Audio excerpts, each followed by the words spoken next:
Hi everyone, in this video I'll be talking about how can you increase your sales revenue when it comes to selling products. Now I'll be using the example of the skincare and cosmetic industry because working as a digital marketer for over 1 year plus, I've come across certain clients that are in the cosmetic and skincare industry, as well as I am a crazy fan of that skincare and cosmetic industry. Personally speaking, I love going to Sephora, Guardian and Watson and simply walking through the aisle. Because I like to study the product packaging, I like to study the messaging, I want to see what are the different things that brands and companies are trying to put on this product packaging in itself in order to persuade consumers to try to buy those products and increase their market share in this industry.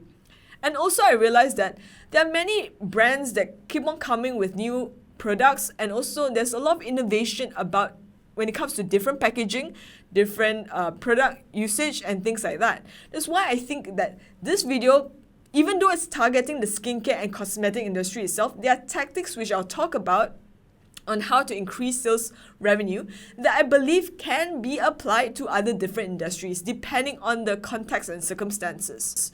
When I realized when the world was experiencing a lockdown due to COVID-19, depending which part of the world you belong to, some countries are under strict lockdown, some countries have began to gradually open up.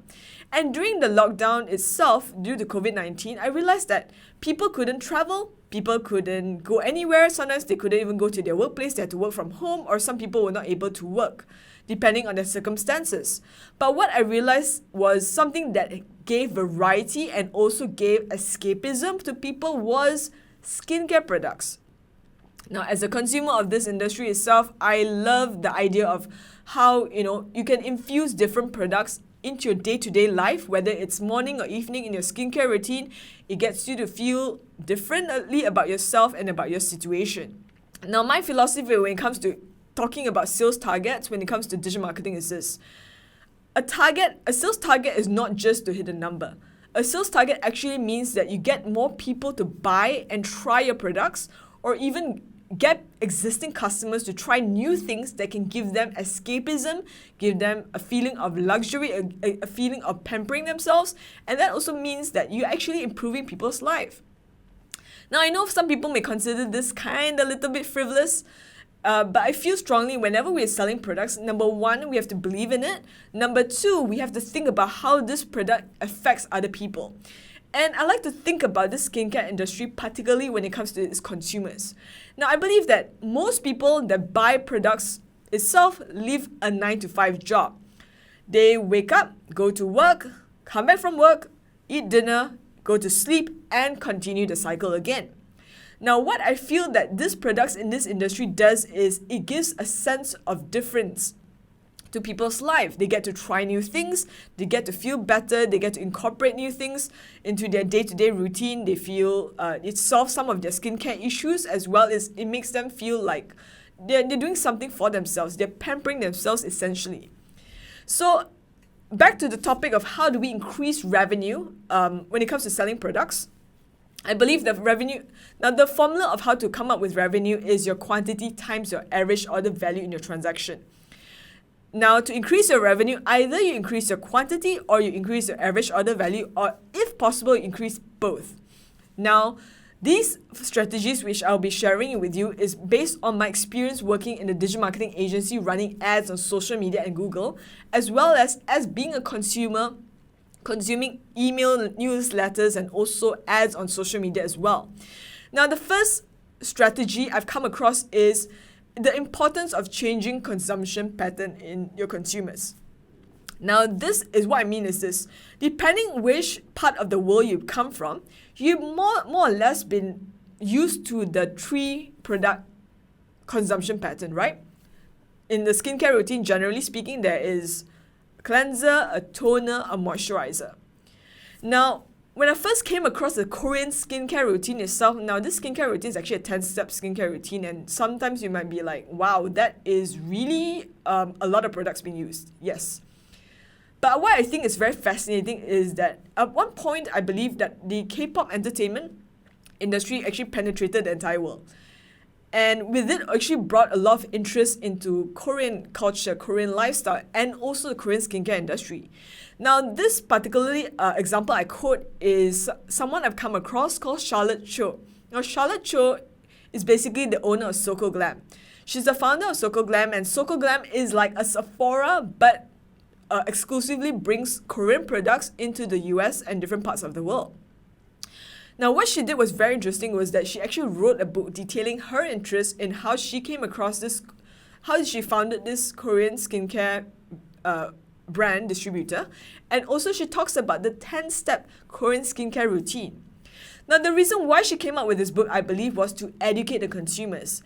At the time, when you talk about the 10-step skincare routine, you might be thinking, wow, that's a lot of products, great revenue for companies, but why would actually consumers want to put many things onto their skin? Now, I realize is that when she talks about these products itself, she's actually talking about what are the benefits that these individual steps in the skincare routine can do for the consumer. And then when she walks them through this routine itself, then she talks about the products that fits for this individual particular steps. And each step itself is supposed to target to solve a specific problem from the consumer.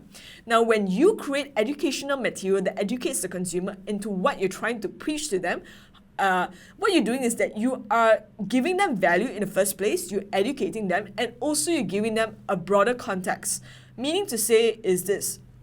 You could talk to a consumer about a Korean 10-step skincare routine. And some consumers may not actually follow that 10-step skincare, but they would have thought about maybe a 5-step skincare or even a 7-step skincare. Now, if you were to compare that to the user's previous consumption pattern of just three step skincare, they would probably use 3 products only.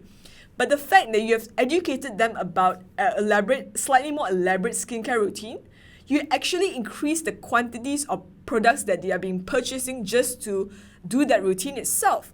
And not only that, some consumers actually buy multiple products that they use on different days. For example, maybe generally they follow a 5-step skincare routine, and on certain days they try a 7-step skincare, depending on the weather, depending on their skin, depending on their concern, and also depending on their time.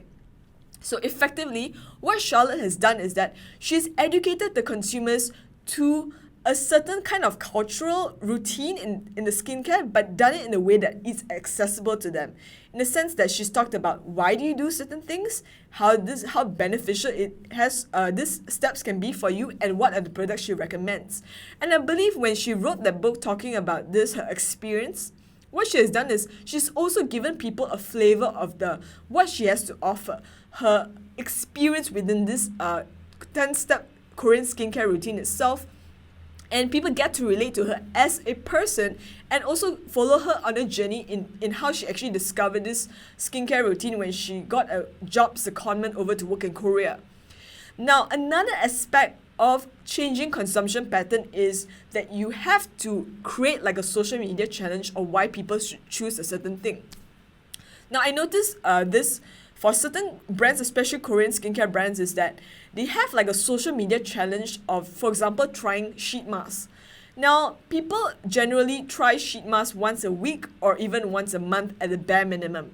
And that's usually because they follow fashion magazines or even certain brands that talk about how a bare minimum is you should try using a sheet mask every once a week. So the purpose of sheet mask is basically to have extra hydration and moisturization on your face. Now, other brands, what they have done is that they create like a 5-day masking challenge. And what it does is that it creates a need for you to try a product for 5 days. And what this does is increases the quantity someone actually purchases a product. Now, some people that jumped on this like masking challenge for 5 days itself, what it does is exposes a person to try different products at one time, but also what it does is it generates a quick win to increase a spike in sales. And end of the day, when I think about it, is this. Most people's consumption pattern is being dictated by fashion magazines, dictated by social media, dictated by the things that they hear from their friends, particularly. But one thing important is for companies to know is this. We have the power and the means to actually influence consumption patterns in human beings. If you think about it, who is to say what's wrong with actually doing a sheet mask every single day for like maybe 5 days or 7 days or 14 days or even 30 days, right? Effectively, when we create a challenge itself and increase the consumption patterns in the consumers, what we're telling them is this: you do this challenge for a number of days, you get this result.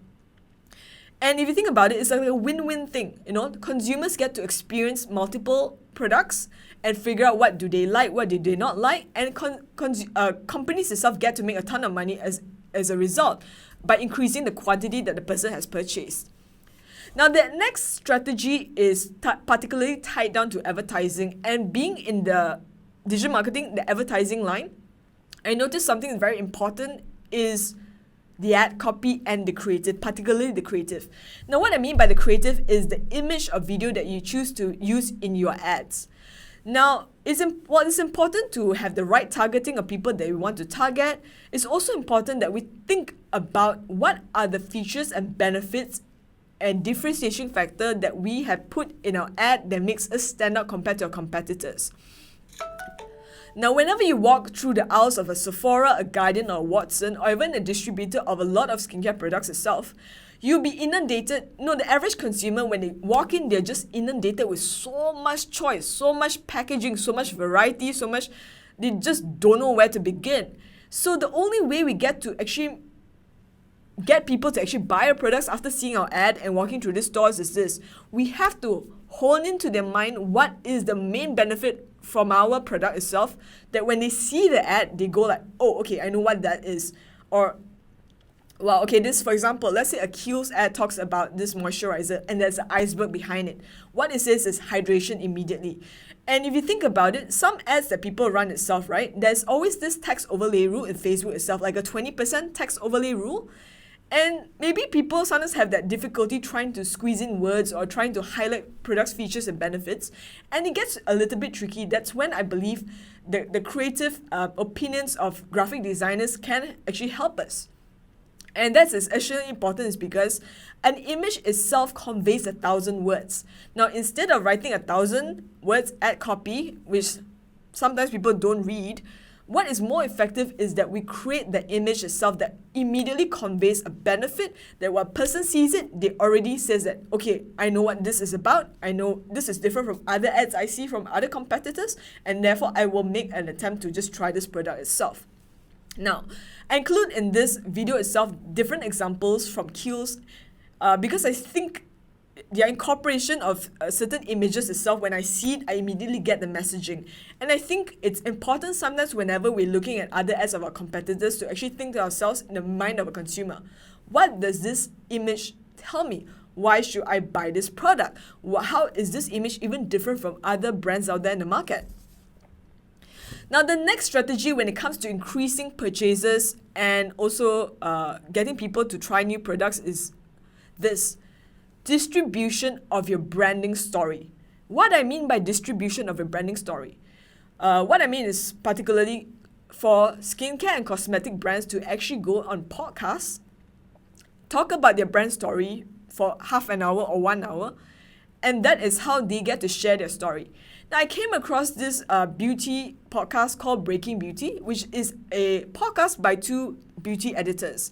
Now, beauty editors are people that have a lot of experience coming across different products in the market, curating them, talking about them in fashion magazines, and they're usually good. They have a very good base in product knowledge. And I think the difference of skincare brands that actually jump on this podcast to talk about their brands itself with these beauty editors is because the conversations are very nuanced, in the sense that the beauty editors, whenever they talk, they have credibility because they have a lot of product knowledge. They know what are cheaper options out there in the market, what are products worth investing in. And when consumers actually listen to this podcast episode, they usually have a much more higher trust in those podcasters, is because they realize that, hey, this person works in this industry, they have a lot of product knowledge, and whatever they say may be something I should try. So whenever beauty brands and skincare brands actually jump on this podcast to be interviewed by podcasters, especially by beauty editors, what they're doing is they're exposing their brand to a huge huge audience network itself that they otherwise wouldn't have access to. Now we think about it, certain podcasts itself have millions of downloads every single month, every single year. So whenever you jump on a podcast itself to talk for 1 hour to a person, a podcaster, what you're doing is that you essentially almost getting free advertising to be able to talk about your brand for 1 hour. And I think that's incredible amount of time to be able to talk about your brand story, your heritage, the story of why you came up with the brand, the concept, the product, even new product developments, even new things that people should actually look forward to your brand, the ingredients of your products. And in that way, in that case, when people are actually consuming a podcast, they are in a state of mind when they're actually receptive. Unlike when you go on social media like Facebook, Instagram, when people go there, they kind of go there to actually watch content from their friends or content from their social content creators, and when they see the ad, they are like, oh, another ad, flick past it. Whereas when you're on the podcast itself, people are in a state of mind where they want to consume information, they want to consume something educational, something fun, something different. And when you have a person's attention for over 1 hour while they're doing other things, right? Essentially what you're doing, you're kind of like penetrating their mental real estate, as in you're planting an idea of your brand, so that in the future when this person makes a buying decision, they might think, I've heard about this podcast episode before. Maybe I should try this brand. I heard that this brand is good for this and this qualities. And, the podcaster talks highly about this brand. Maybe you should try it. Another thing that happens on this podcast itself is that whenever you are trying to give information to people itself, I believe sometimes you have to hit them when they're the most receptive. And that is sometimes when you're multitasking. And we know with a podcast itself, a person can be driving, a person can be cooking, a person could be cleaning, and they're consuming still content. Now, instead of advertising, which I feel is sometimes is about sell, or sometimes it's about brand awareness, I think when it comes to podcasts, people are in a relaxed state. They're kind of receptive to whatever you tell them. And so I believe that when skincare and cosmetic brands actually go on podcasts and talk about their brand itself, they're essentially getting 1 hour free time of just the ability to reach people around the world. So that is, I think, a huge benefit for brands to actually consider going on more podcasts, talking about their brand story, and then that's how they can, get consumers and get purchasers to try their products. Now, the last strategy I've come across is actually having the concept of community built into the brand. Now, what do I mean by this? Most of the skincare and cosmetic brands I've seen in the market talks about either being vegetarian, vegan, cruelty-free, being clean brands in the sense that they don't use sulfates, they don't use fragrances, etc. So they're communicating the technical aspect of what the product consists of. Versus, I've actually come across this brand called Then I Met You. Now, Then I Met You is a brand created by Charlotte Cho. Now, she's also the founder of Soko Glam. Now, the reason why this product was very interesting to me was the concept behind the product, which is jeong. Charlotte is a Korean lady, and this word itself, jeong, actually means for connection. And connection, and this brand story of connection has been translated very consistently throughout the social media account. And also whenever they talk about their product, it's always about connection. It's always about making time to do your skincare routine, making time to connect with the important people in your life. Now, first, when I came across this product concept, I was like kind of thrown aboard. I've never come across a skincare product that talks about emotional things like connection, taking the time to actually do your skincare routine and being relaxed about it. And I think my hypothesis is this. When we talk about average consumers, consumers, once they have fulfilled their basic needs of like food, shelter, and safety, and also like hydration, water, they want to consume products that actually make them feel good. And I think this brand actually talks about connection is because they're tapping into the human need to feel connected to another human being. And as well as when they infuse positive feelings to their product itself, I believe that people are more likely to recommend this product. People are more likely to think about this product as something more than just a skincare brand. And if we think about in the market, When you think about this in the market itself, a lot of skincare brands talk about this formulation, this ingredient, this technical ability of the product to solve certain problems. And I think if we were to be competitive in that aspect, it's a little bit difficult because every single year itself, there are multiple brands coming out into the market, and there are also different R&D that goes into creating products. Even product packaging changes often, and it's always geared towards the consumers, like convenience and also comfortability. So I believe when you tag your product itself to a feeling, what you're trying to do is you're trying to build a mental real estate in your consumer's mind to link happy feelings to your product.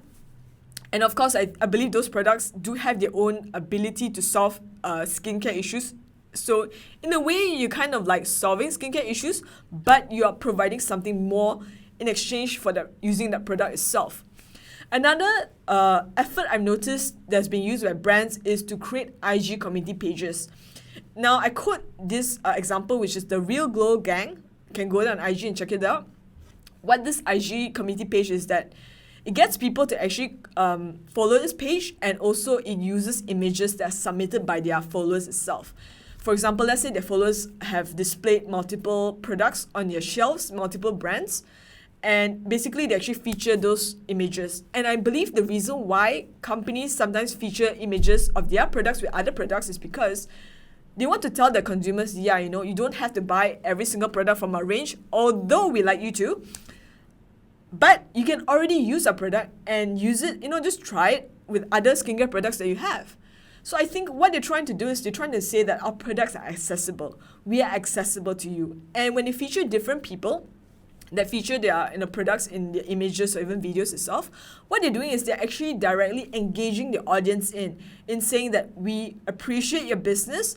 We appreciate you wanting to talk about products, being a brand advocate by posting it on your social media where you have friends and families that follow your social media. And that's how we kind of give you acknowledgement. So nowadays, brand engagement becomes a two-way street itself. It's no longer about brands saying that our product is the greatest, blah, blah, blah, blah, blah, and people just buying it in and the consumers feel like they are kind of like just unseen and unheard. Nowadays, brands have to engage in strategies that build this two-way connection with their audience itself. Audience want to feel like whenever they buy a product, they are kind of entering a relationship with the brand that they purchased from, which is why it's so important now for brands to actually go and talk more about their brand story so that consumers can reinforce this image of what they're buying into. Now, I personally have noticed that my consumption patterns when it comes to skincare actually change. And personally, I came across the Breaking Beauty podcast, which is a podcast that is by these two beauty editors, and they talk about many brands and talk about the brand story and things like that.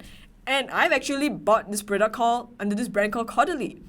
Now Caudalie, I think the brand appeal to me was from the aspect, it was like French, is from France. There's certain ingredients in this product that makes it attractive to try. And when I try those products, I realized that, I'm getting results. And also I love the theme around this brand. It's about, this product actually be made from grapes, and also this product made from France, and I associate a lot of positive feelings behind the story that this founder actually told on this podcast itself. Which is why I noticed that these days, whenever we think about increasing sales revenue of the products that we sell, as business owners, as entrepreneurs, as marketers itself, we kind of have to think more organically into the approach that we're having. It's no longer just about spending money on ads and then hoping it reaches consumers and get them to buy. It's no longer about that, but it's a broader picture of strategies that we can use. For example, when someone has heard about a brand through a podcast itself, maybe they're more receptive whenever they see an ad. So by the time you hit them with the ad itself, they're like, oh, I kind of know about this brand. Maybe I should just try it. They have a great offer. Maybe I should just try this brand. So I believe this strategies itself, which I've just spoken to you about, are the things I observe about the skincare and cosmetic brand that I found really interesting itself.